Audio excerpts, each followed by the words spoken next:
ఆలోచన మారింది, ఆలోచన మారింది. మతం మారలేదు. మా ప్రార్థన గదిలో మోకరించినప్పుడు మాకు కన్నీళ్లే వస్తాయి. ఎందుకంటే ఎప్పుడు నా దేశానికి సువార్త అర్థమవుతుంది, ఎప్పుడు నా దేశానికి, మతానికి, కులానికి, దేవునికి మధ్యలో ఉన్న వ్యత్యాసం ఎప్పుడు అర్థమవుతుంది. ఎందరో పెద్దలు వీటిని కూడా క్యాష్ చేసుకుని మనుషుల్ని విడదీస్తున్నారే.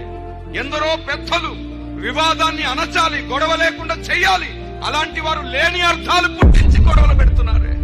ఎప్పుడు నా దేశం మేలు పొందుతుంది, ఎప్పుడు నా దేశం సరిగ్గా ఆలోచిస్తుంది అని ఎన్నో సార్లు ఏడ్చాను. నేను దేవుని సన్నిధిలో కన్నీళ్లు గార్చాను.